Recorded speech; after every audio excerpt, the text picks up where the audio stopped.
자, 이번 시간에 사회복지사 윤리강령 들어가도록 하겠습니다. 반드시 나온다 그랬고 아마 출제 비율로 보면 랭킹 2등 정도 됩니다. 1등은 사례관리예요. 랭킹 1등은 사례관리고 2등이 바로 이제 윤리강령 정도 되는데, 이 윤리강령의 내용에서 가장 많이 나오는 것은 무엇일까요? 네, 옳지 않은 겁니다. 내용을 쭉 주고 그 내용에서 없는 내용이나 틀린 내용을 골라내는 거죠. 그게 이제 가장 많이 나온다라고 보시면 됩니다. 자, 그러면 사회복지사 윤리강령의 큰 구성을 한번 볼까요? 첫 번째 전문이 있어요. 프리페이스. 그 다음에 2번에 윤리기준이 있어요. 최근에 이제 국가직에서 이걸 냈거든요. 사회복지사 윤리강령은 전문과 윤리기준으로 구성되어 있다. 맞아요. 자, 그 다음에 윤리기준의 첫 번째가 뭐죠? 사회복지사의 기본적 윤리기준이 있습니다. 기본적에 동그라미 쳐주시기 바랍니다. 기본적 윤리기준에 어떤 것들이 있죠? 세 가지가 있는데요. 이것도 국가직 시험 지문에 있더라고요. 전문가로서의 자세가 있고, 전문성 개발을 위한 노력이 있고, 그 다음에 경제적 이득에 대한 태도가 있습니다. 자, 기본적 윤리기준 밑에 보니까 뭐가 있죠? 클라이언트에 대한 윤리기준이 있습니다. 클라이언트의 동그라미를 이렇게 치셔도 됩니다. 자, 그 다음에 세 번째가 뭐가 있어요? 동료에 대한 윤리기준이 있습니다. 동료에 동그라미 쳐주세요. 그 다음 네 번째는 사회에 대한 윤리기준이 있어요. 사회에 동그라미 쳐주세요. 자, 그 다음에 5번이 기다리고 있겠죠? 5번은 기관에 대한 윤리기준이 있어요. 기관에 동그라미 쳐주세요. 6번은 사회복지윤리위원회가 있습니다. 사회복지윤리위원회 구성과 운영에 대한 규정도 있다. 이게 국가직의 또 하나의 지문이었거든요. 사회복지윤리위원회는 바로 아래 보면 한국사회복지사협회에 구성되어 있거든요. 한국사회복지사협회, 좀 이따 말씀드리겠습니다.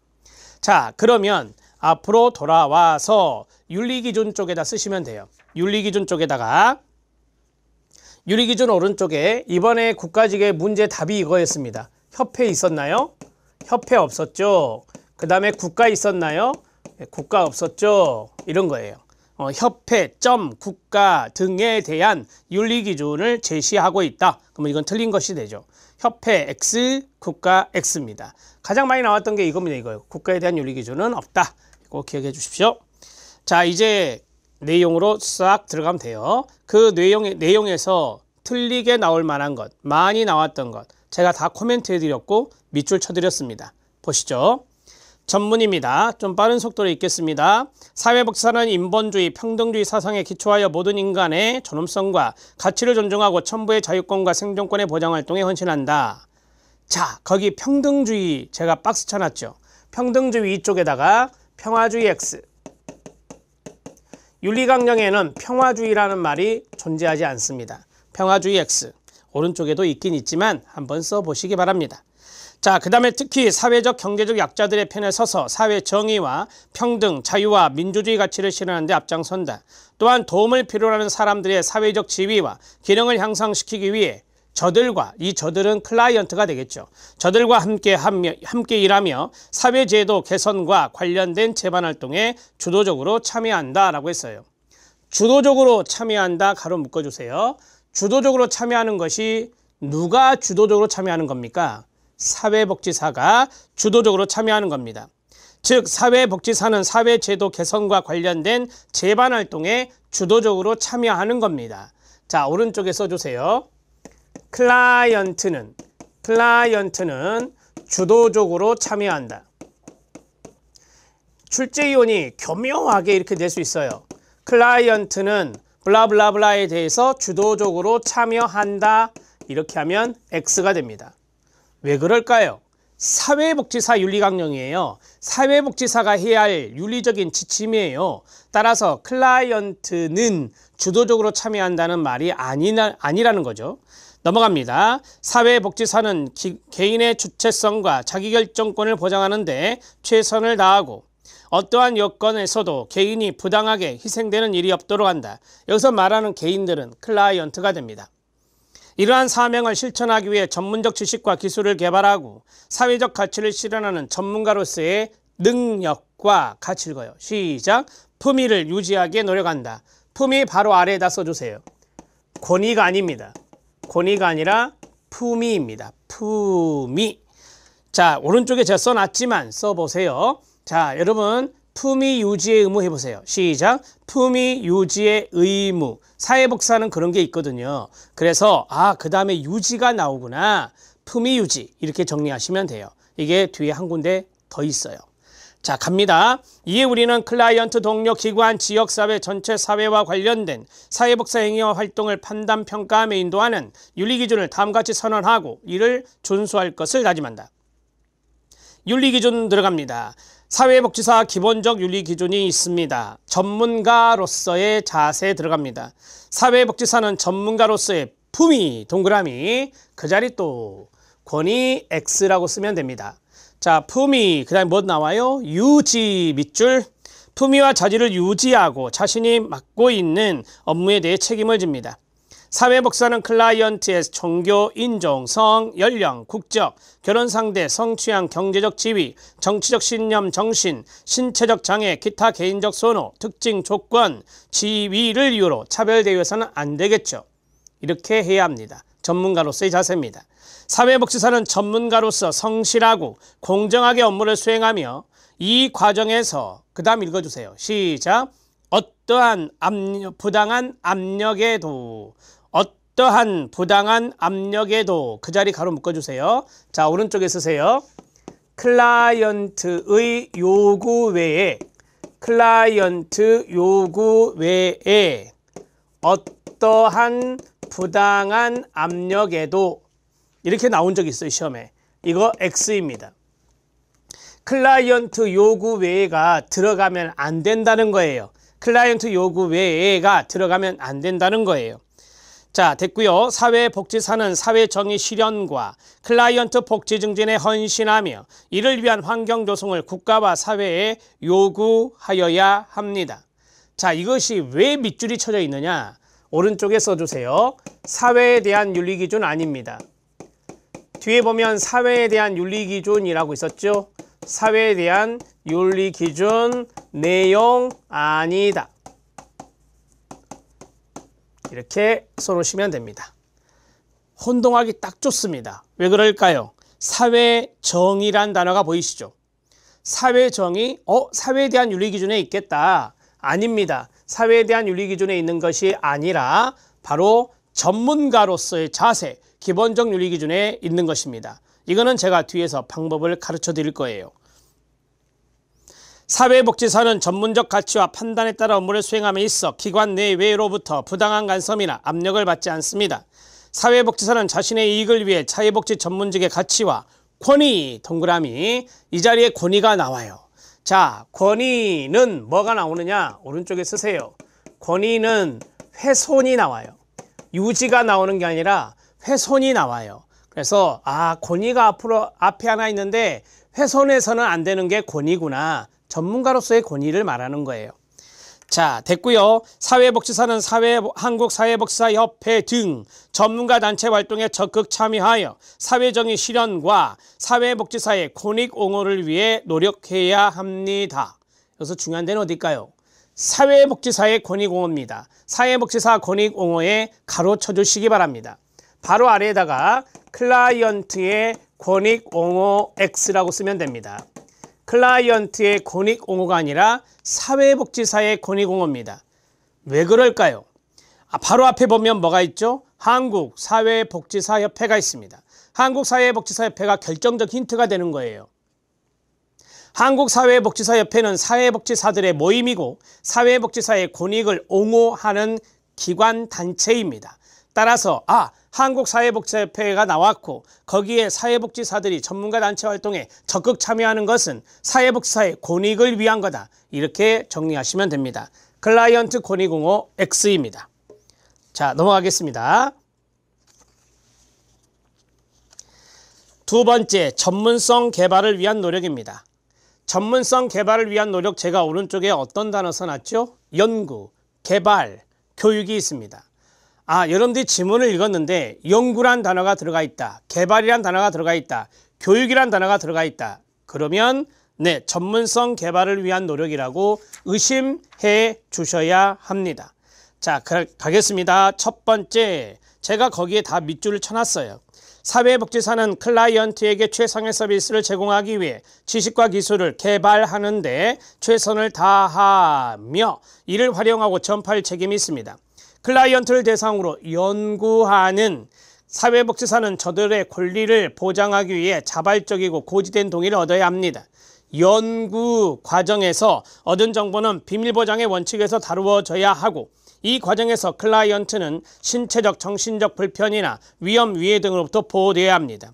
사회복지사는 전문성을 개발하기 위해 노력하되 이를 이유로 서비스 제공을 소홀히 해서는 안 됩니다. 사회복지사는 한국사회복지사협회 등이 실시하는 재반 교육에 적극 참여해야 합니다. 이렇듯 연구나 개발이나 교육이 들어가면 전문성 개발을 위한 노력이다. 이거는 기본적 윤리 기준에 있는 것 중에 하나다. 경제적 이득에 대한 태도 들어갑니다. 첫 번째 제가 별표 쳐놨죠. 조심하시라는 거예요. 사회복지사는 클라이언트 지불 능력에 상관없이 바로 위에 써주세요. 지불 능력에 따라 하면 안 됩니다. 지불 능력에 따라 X입니다. 자, 제가 이렇게 하면은 이건 틀린 지문이 됩니다. 들어보세요. 사회복지사는 클라이언트 지불 능력에 따라 서비스를 제공해야 한다. 이렇게 끝내겠죠. 출제는 여기서 끝냅니다. 자, 그러면 그게 아니라 지불 능력에 상관없이 서비스를 제공해야 하며 이를 이유로 차별 대우해서는 안 된다. 이렇게 나와 있어요. 그 다음에 사회복지사는 필요한 경우에 제공된 서비스에 대해 공정하고 합리적으로 이용료를 책정해야 합니다.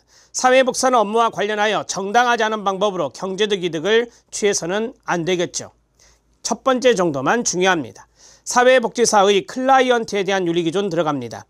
클라이언트와의 관계가 있고 동료의 클라이언트의 관계가 있습니다. 클라이언트와의 관계를 먼저 보겠습니다. 사회복지사는 클라이언트의 권익 옹호를 최우선 동그라미, 우리가 최우선의 가치로 삼아야 되는 것은 우리의 권익 옹호가 아닙니다. 클라이언트의 권익 옹호인 거죠. 이것도 시험에 나왔던 지문입니다. 아, 최우선의 가치는 클라이언트의 권익 옹호구나 이렇게 생각하면 돼요. 사회복지사는 클라이언트에 대하여 인간으로서의 존엄성을 존중해야 하고 전문적 기술과 능력을 최대한 발휘합니다. 사회복지사는 클라이언트가 자기결정권만 가로 묶어주세요. 자, 자기결정권은 누가 행사하는 겁니까? 클라이언트가 행사하는 거죠. 그래서 사회복지사는 클라이언트가 자기결정권을 최대한 행사할 수 있도록 도와야 하며 저들의 이익을 최대한 대변해야 합니다. 사회복지사는 클라이언트의 사생활을 존중하고 보호하며 직무 수행 과정에서 얻은 정보에 대해 철저하게 가로 묶어주세요. 철저하게 비밀을 유지해야 합니다. 예외 없이라고 나오면 안 돼요. 왼쪽에 써놨죠. 예외 없이 비밀을 유지하는 게 아니에요. 예외는 있거든요. 예외 없이 X 그 자리 밑에다 써주세요. 예외 있다라고 쓰면 돼요. 예외 있다라고 쓰면 돼요. 자, 예를 들어서 딱 한 가지만요. 나중에 나오겠지만, 자, 만약에 클라이언트가 다른 사람에게 해를 끼친다고 합니다. 비밀 보장해서는 안 되는 거죠. 이렇게 정리하시면 돼요.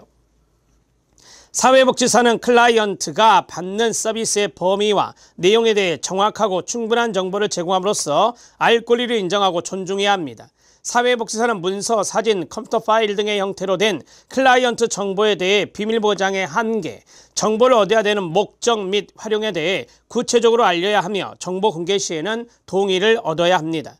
사회복지사는 개인적 이익을 위해 클라이언트와의 전문적 관계를 이용해서는 안 됩니다. 사회복지사는 어떠한 상황에서도 클라이언트와 부적절한 성적 관계 가져서는 안 됩니다. 사회복지사는 사회복지 증진을 위한 환경 조성의 클라이언트를 동반자로 인정하고 함께 일해야 합니다. 자, 2번 동료의 클라이언트의 관계가 있습니다. 첫 번째 점에 별표 하나 쳐주세요. 사회복지사는 적법하고도 적절한 논의 없이, 그래서 끊어야 되겠죠. 한번. 자, 동료 혹은 다른 기관의 클라이언트와 전문적 관계를 맺어서는 안 됩니다. 자, 적절한 논의가 없더라도, 적절한 논의를 하지 않더라도 다른 기관의 클라이언트와 전문적 관계를 맺을 수 있다 이렇게 나오면 안 되겠죠. 그렇게 나온 적이 있기 때문에 제가 별표 하나 치라 했습니다. 자, 긴급에 동그라미 치세요. 긴급한 사정으로 동료의 클라이언트와 관계를 맺을 수가 있어요. 사회복지사는 긴급한 사정으로 인해 동료의 클라이언트를 맡게 된 경우 자신의 의뢰인처럼 관심을 갖고 서비스를 제공합니다. 이 두 가지만 있으니까 첫 번째 점 잘 알아놓으시기 바랍니다. 사회복지사의 동료에 대한 윤리기준입니다. 동료에 대한 윤리기준에서 우리가 기억해야 될 것이 한 가지 있습니다. 그걸 오른쪽에 써드렸는데, 사회복지사는 존중과 신뢰로서 동료를 대하며 전문가로서의 지위와 인격을 훼손하는 언행을 해서는 안 됩니다. 사회복지사는 사회복지 전문직의 이익과 권익을 증진시키기 위해 동료와 협력해야 됩니다. 별표 2개 있는 거 조심하세요. 사회복지사는 동료의 윤리적이고 전문적인 행위를 촉진해야 하며 이에 반하는 경우에는 같이 읽어요. 시작. 제반 법률 규정이나 윤리 기준에 따라 대처해야 한다라고 돼 있어요. 자, 오른쪽에 보면 뭐라고 써져 있죠? 그렇습니다. 사회복지윤리위원회에 보고해야 한다 하면 틀리고요. 최근에 나왔던 것은 시장, 군수, 구청장에게 보고해야 한다라고 하면 틀려요. 자, 윤리강령에는 오른쪽에 써보세요. 윤리강령에는 시, 군, 구 없어요. 윤리강령에는 시, 군, 구 없다예요. 시군구, 시군구청장 이런 거 없어요. 자, 됐고요. 사회복지사가 전문적인 판단과 실천이 미흡하여 문제를 야기했을 때는 적절한 조치를 취하여 클라이언트 이익을 보호해야 되고요. 사회복지사는 전문직 내 다른 구성원이 동료가 되겠죠. 전문직 내 다른 구성원이 비윤리적 행위에 대해 시작. 제반 법률 규정이나 윤리 기준에 따라 대처해야 한다. 조치를 취해야 된다라고 했어요.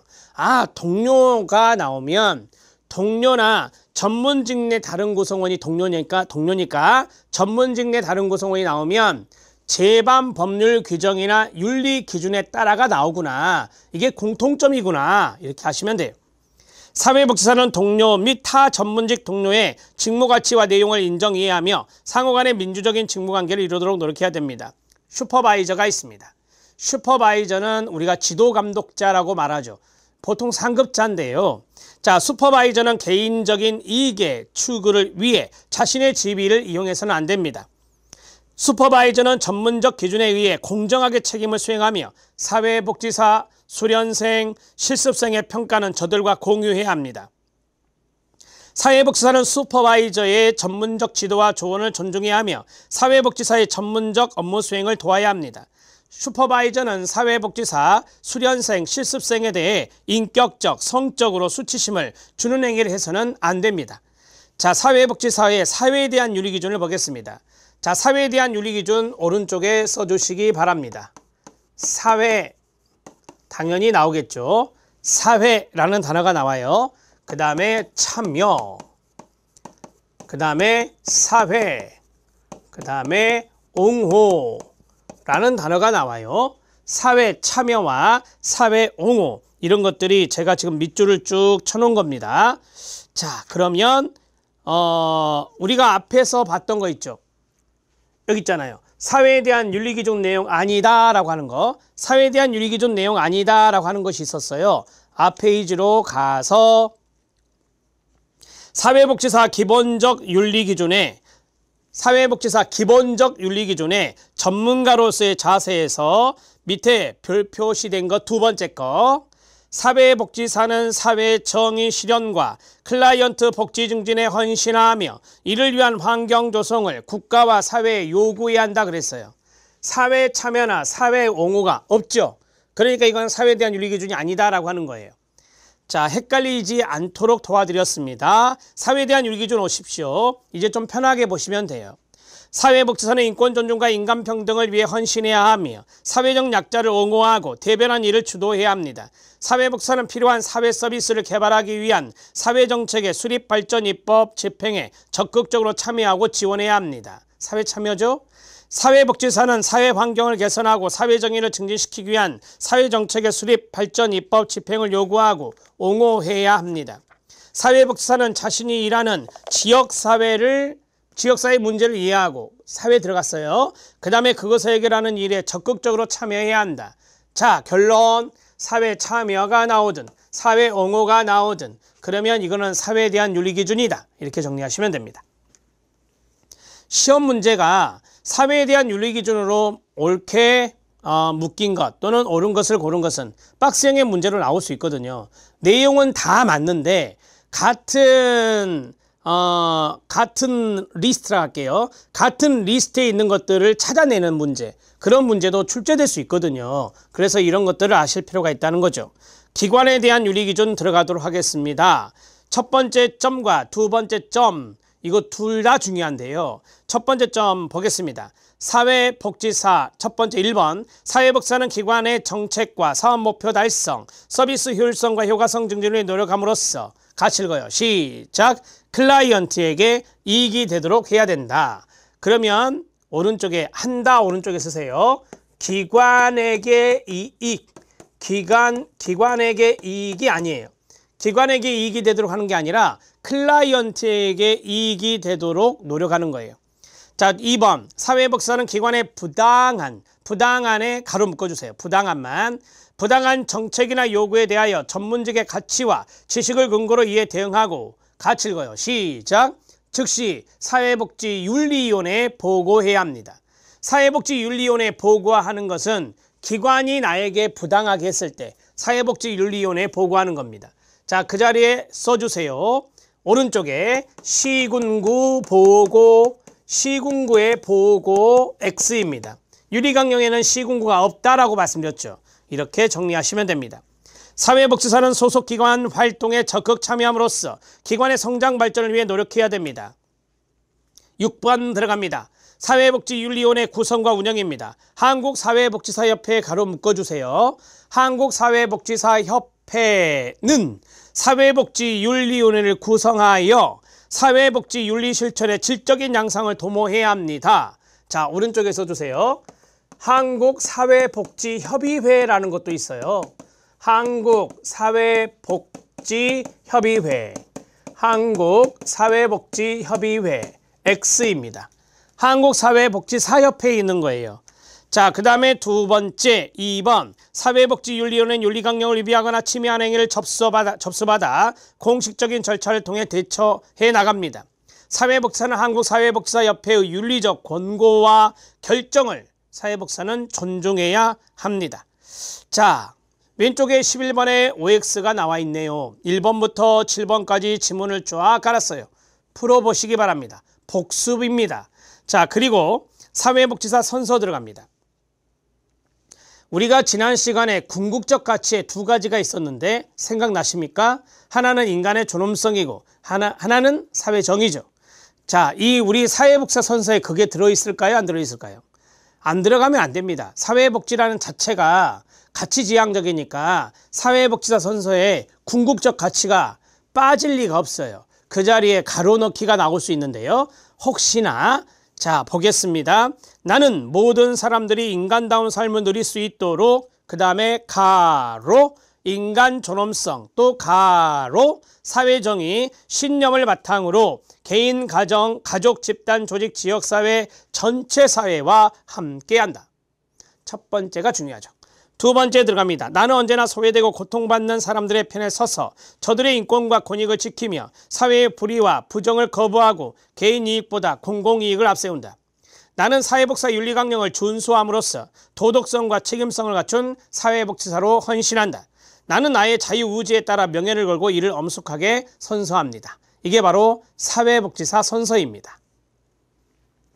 자, 윤리강령의 내용을 쫙 봤습니다. 윤리강령이 어떻게 구성되어 있고 어떤 부분들이 필기시험에서 잘 나오는 것들인지 말씀드렸으니까 다시 한 번 더 여러분들이 교재를 통해서 여기 OX를 보고 여러분들이 복습해도 돼요. 그렇게 해서 복습으로 마무리를 잘 해주시고요. 우리 시험 문제에서 한두 문제 정도 출제된 게 하나 더 있습니다. 윤리강령에서. 기능입니다. 자, 사회복지사 윤리강령의 기능, 법적 제재 기능은 없다. 보이셨나요? 네, 그 자리에 형광펜 밑줄입니다. 윤리강령은 법이 아닙니다. 그래서 법적 제재 기능이란 것은 당연히 없죠. 자, 법적 제재 기능은 없다 이렇게 돼 있잖아요. 땡 법이 아니므로, 법이 아니기 때문이라고 쓰면 돼요. 윤리강령은 법이 아니기 때문에 법적 제재라고 하는 것은 없죠. 당연히. 자, 양옥경 교수님이 말한 거, 레벤베르그가 말한 거, 리머가 말한 것이 있습니다. 약간씩 비슷하면서도 다른 것이 있는데요. 자, 양옥경 교수의 아마 책을 많이 볼 거예요, 출제위원들이. 그래서 양옥경 교수의 1번만 별표 하나 들어갑니다. 여기는 외우는 게 아닙니다. 우린 윤리강령을 봤어요. 사회복사는 블라블라 해야 된다. 사회복사는 블라블라 해서는 안 된다라고 하는 것들을 봤는데 1번 사회복지 실천 현장에서 윤리적 갈등 시 실천 지침과 원칙을 주나요? 네. 그 다음에 두 번째, 자기 규제를 통해 클라이언트를 보호하나요? 네. 묻습니다. 여기서 자기는 누구죠? 사회복지사입니다. 사회복지사가 윤리강령을 터득해서 자기 스스로를 규제하는 거겠죠. 그래서 사회복지사의 자기 규제입니다. 전문직 스스로 자기 규제를 통해 사회복지 전문직의 전문성을 확보하고 끊어요. 외부 통제로부터 전문직을 보호합니다. 이 세 번째는요, 전문직과 연관성이 있는 거예요. 그래서 우리 시험에 이게 나온 적이 있어요. 들어보세요. 사회복지사 윤리강령은 유일한 강령이나요? 아니거든요. 윤리강령이라고 하는 것은요, 윤리강령은 사회복지사 집단만 있는 게 아니라 다른 전문가 집단에 다 있어요. 그래서 윤리강령이라는 것이 유일한 게 없어요. 하나밖에 있는 게 아니라 전문가 집단에 다 있어요. 왜 있느냐? 말씀드렸잖아요. 전문직을 보호하기 위해서 만드는 거예요. 다시 읽겠습니다. 전문직 스스로 자기 규제를 통해 사회복지 전문직의 전문성을 확보하고 외부 통제로 또 전문직을 보호하는 기능이 있어요. 네 번째, 일반 대중에게 전문가로부터 사회복지 기본 업무 자세를 알리는 1차적인 수단이 돼요. 이제 예를 들어서 일반 대중이 사회복사 아닌 분들이 구글이나 네이버에서 사회복사 윤리강령을 치잖아요. 아, 그럼 사회복사가 이런 일을 하는 것이구나 라고 알릴 수 있는 1차적 수단이 윤리강령이라는 거예요.